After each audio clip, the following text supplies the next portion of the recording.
Yes, Arif Hussain, ഈ ശരീഅത്ത് നിയമത്തിൻ്റെ ആ ഒരു കാർക്കശ്യം, ആ ഇരുമ്പ് ചട്ടക്കൂട്, അത് പൊളിച്ച് പണിയാനുള്ള ഒരു ശ്രമം കൂടി കാന്തപുരത്തിൻ്റെ ഭാഗത്ത് നിന്ന്, അങ്ങനെ ഒരു ഉദ്യമം കൂടി കാന്തപുരത്തിൻ്റെ ഭാഗത്തു നിന്ന് ഉണ്ടാവേണ്ടതല്ലേ ഈ ഘട്ടത്തിൽ, അല്ലേ? കാര്യം മനസ്സിലായോ? അതായത് നിമിഷപ്രിയയുടെ കേസിൽ ഈ ശരീഅത്ത് നിയമം, അതായത് ഇസ്ലാമിക് നിയമത്തിന്റെ ചട്ടക്കൂടുകളിലെ പൊളിച്ചെഴുതണമല്ലോ കാന്തപുരം. അതിനുള്ള സമയമായിട്ടുണ്ടെന്നാണ് നമ്മുടെ മലനമ്പ്യാർ പറഞ്ഞത്. മലത്തിന്റെ കയ്യിൽ നിന്ന് സുഗന്ധം വരുന്നൊന്നും പ്രതീക്ഷിച്ചിട്ട് പറയുന്നൊന്നല്ല കേട്ടോ. എന്നാലും എടാ, ഇങ്ങനൊക്കെ ഒരു നിമിഷപ്രിയയുടെ കാര്യത്തിന് വേണ്ടിയിട്ട് ശരീഅത്ത് നിയമം തന്നെ മാറ്റി എഴുതണതാ.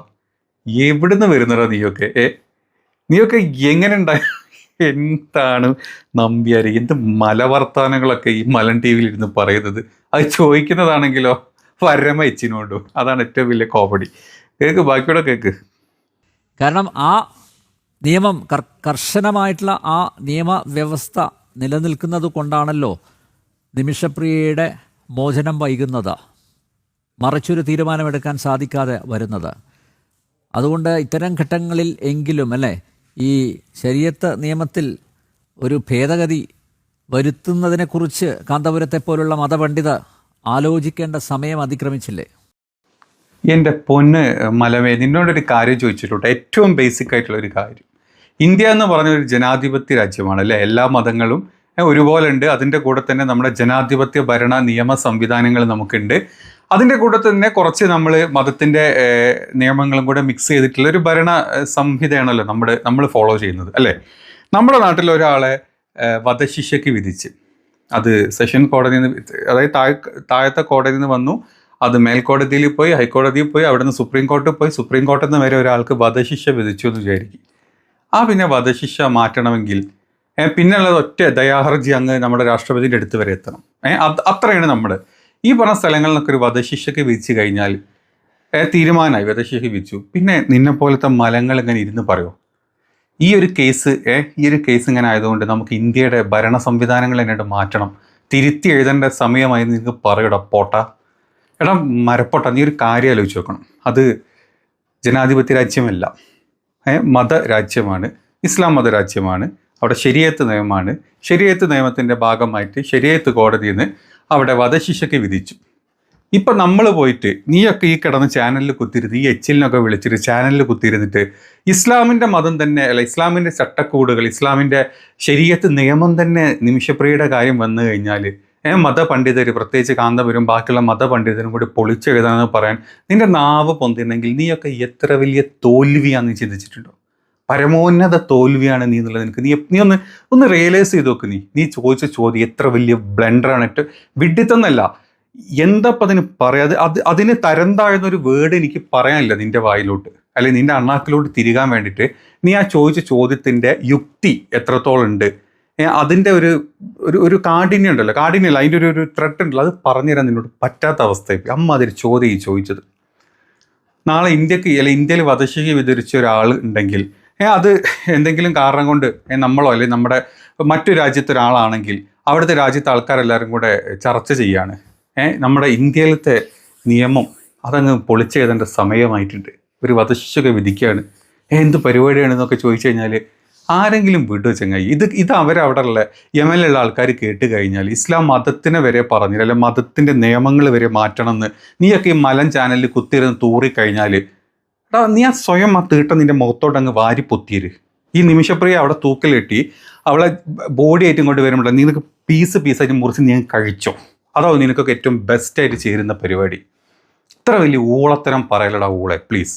ഇത്ര അങ്ങോട്ട് തരം താന്ന് നിൻ്റെ അപ്പുറത്തെ വിളി നിന്നെ വിളിക്കണം എന്നുണ്ട്. നീ ഒന്ന് സ്വയം വീട്ടിൽ പോയി കക്കൂസിലൊക്കെ ഇരിക്കുന്നത് തൂറിക്കൊണ്ടിരിക്കുമ്പോൾ ഒന്ന് ചിന്തിച്ച് നോക്ക്. അപ്പോഴെങ്കിലും കുറച്ച് ബോധം നിൻ്റെ തലയിലേക്ക് വരുമെങ്കിൽ ചിന്തിച്ച് നോക്ക്.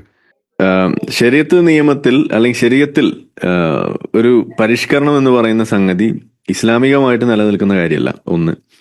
എന്നാലും ഇന്ന് ഈ ഒരു സാഹചര്യത്തിൽ ഞാൻ ആ ഒരു വിഷയം അധികം സംസാരിക്കാൻ ഇഷ്ടപ്പെടുന്നില്ല. കാരണം എന്താണെന്ന് വെച്ചാൽ അത് ഒരു ഔചിത്യക്കുറവുണ്ട്. കാരണം ഇവിടെ ഞാൻ തുടക്കത്തിൽ പറഞ്ഞ പോലെ ഏതൊരു നാട്ടിലും ഒരു നിയമം ഉണ്ടെങ്കിൽ എന്താണ് ദ റൂൾ ഓഫ് ലോ എന്ന് പറയുന്ന സംഗതി നമ്മൾ എങ്ങനെയാണോ ഉയർത്തി വെക്കുന്നത് അത് എല്ലാ ആളുകളും ഉയർത്തി വെക്കുന്ന കാര്യമാണ്. ഇപ്പൊ ഒരു ഉദാഹരണം പറഞ്ഞാൽ, ഇപ്പൊ നമുക്കറിയാം ഈ ശരീരത്തിന്റെ ഒരുപാട് പ്രശ്നങ്ങൾ നമ്മൾ പറയാറുണ്ട്.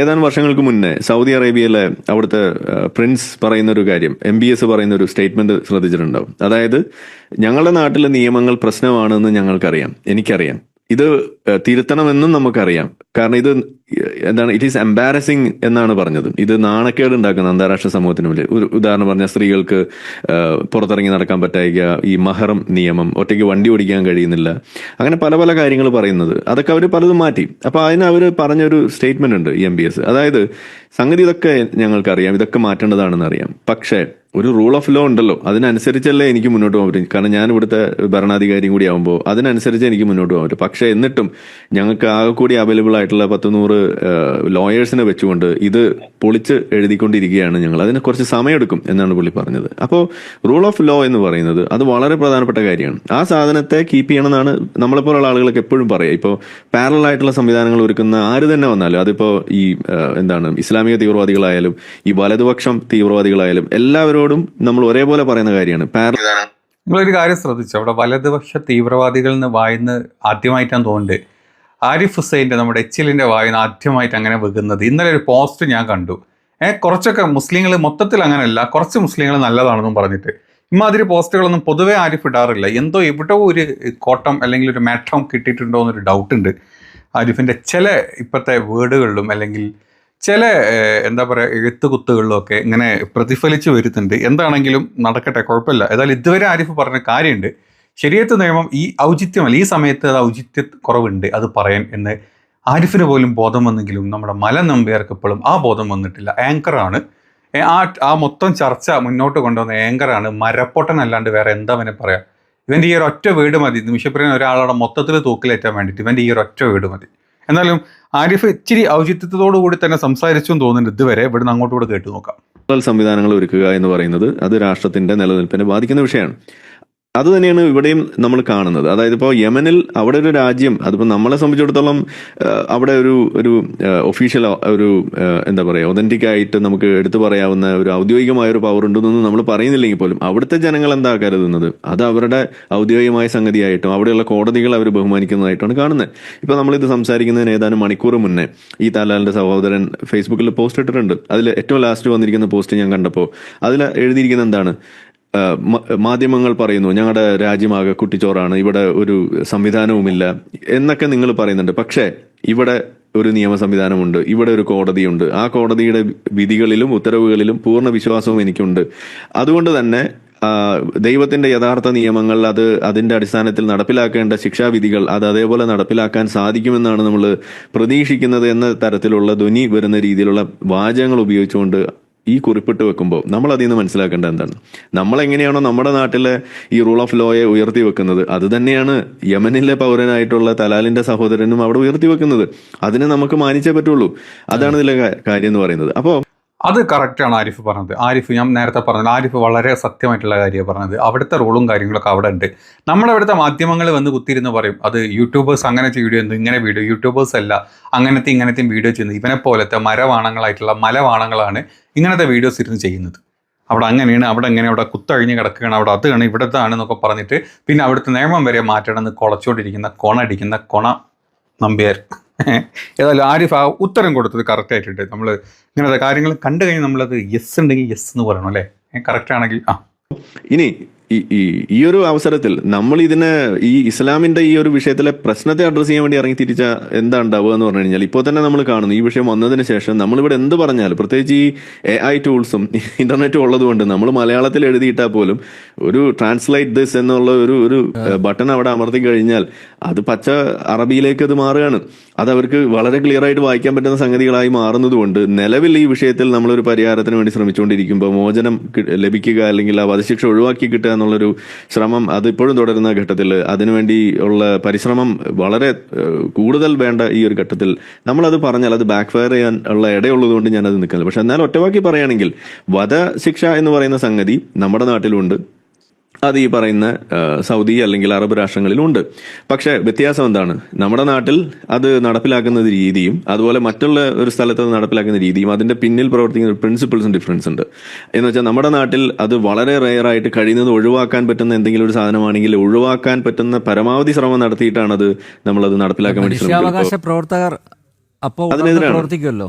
അപ്പൊ ഇതിന് പകരം നമ്മളിവിടെ കാണുന്നത് ഇത്തരത്തിലുള്ള ഒരു വാദമാവുമ്പോൾ ഒരു സ്കോപ്പ് അവിടെ കിടപ്പുണ്ട്. ഈ വിഷയത്തിന്റെ പ്രാധാന്യം, ഇതിന്റെ കാടത്തം എത്രത്തോളം ഉണ്ട് എന്നുള്ളത് ചർച്ച ചെയ്യാനുള്ള ഒരു അവസരം ഇതിലുണ്ട്. പക്ഷെ അതിപ്പോ നമ്മൾ ഉപയോഗിക്കുന്നില്ല, അത് അവിടെ റിസർവ് ചെയ്ത് വെച്ചിരിക്കുകയാണ്. വൈകാതെ ഇതിന്റെ ഒരു ഫൈനൽ പിക്ചർ വന്നു കഴിയുമ്പോൾ നമുക്ക് അതിനെ കുറിച്ച് ചർച്ച ചെയ്യാമെന്നാണ് ഞാൻ വിചാരിക്കുന്നത്. അതെ, അറബിയിലേക്ക് ട്രാൻസ്ലേറ്റ് ചെയ്യപ്പെട്ട് കഴിഞ്ഞാൽ എനിക്ക് കൂടുതൽ തീർച്ചയായും അപകടം ക്ഷണിച്ചു വരുത്തണ്ട. ഓക്കെ, എന്റെ തമ്പുരാനെ, അതിൽ ആരിഫ് പറഞ്ഞത് കാര്യം അവസാനം ഇവൻ പറഞ്ഞത് അറബിയിലോട്ട് ട്രാൻസ്ലേറ്റ് ചെയ്ത് കൂടുതൽ പ്രശ്നം വിളിച്ചു വരുത്തുന്നുണ്ട്. എടാ മരപ്പൊട്ട, നീ എന്താ പറഞ്ഞത്?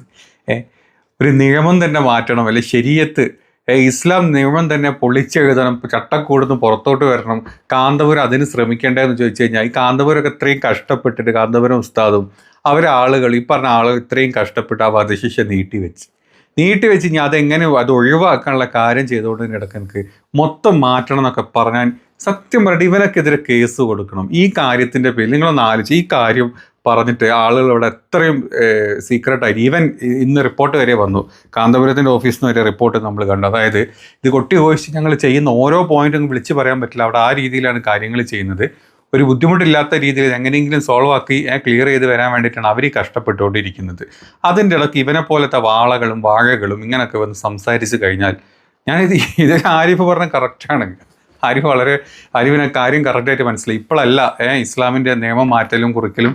ആരിഫ് അതിനായിട്ട് നടക്കുന്ന ഒരാളാണ്, അത് വേറെ കാര്യം.